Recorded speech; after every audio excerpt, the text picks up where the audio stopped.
Today, most of the activity we've been concentrating and most of the effort today has been in what we're calling Branch 4, and I guess I'll orient you to the map real quickly. Branch 4 is primarily the Highway 93 corridor from this junction to the road to Shoup, Idaho at North Fork, all the way up the 93 corridor, and technically all the way up to Chief Joseph Pass if necessary, but we're not working that far up. The fire is not that far north. We've broken that branch down into two divisions, Division Papa, Division Romeo, that break being right here near, West Hull Creek, I think that is. The effort today has been primarily checking areas that have been either cold trailed or hand line has been put in, and then a bulk of the rest of the effort has been towards burning out where necessary to get rid of some unburned fuels and getting ready for aerial ignition.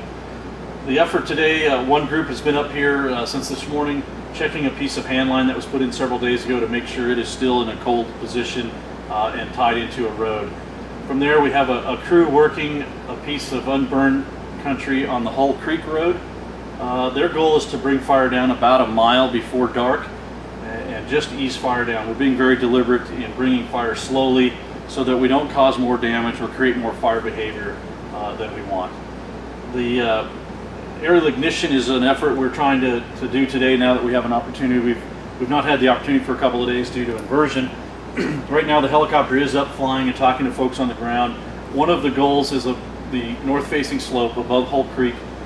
The idea here is through aerial ignition is to put a little bit of fire just below the top of the slope so that we can put an even edge of fire in a position to back down slowly towards Hull Creek Road in the next 24 or 48 hours.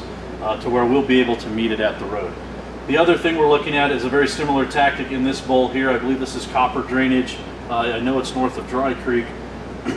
The same situation there. We want to try to ease fire back down into the drainage as opposed to it finding its way to the bottom and running up the bowl, creating more fire behavior and creating more damage than we want to the natural resources.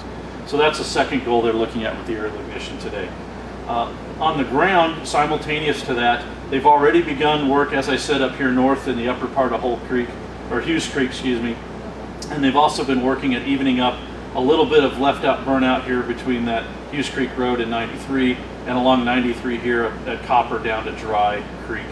And most of that's gone fairly well. Some of this may carry over into this evening. They just don't want to rush it. We've had some good opportunities in the evenings the last several days, so they'll share some of that effort this evening with some of our night shift crews.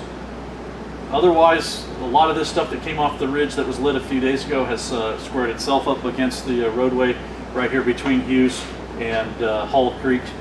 So that's looking really good.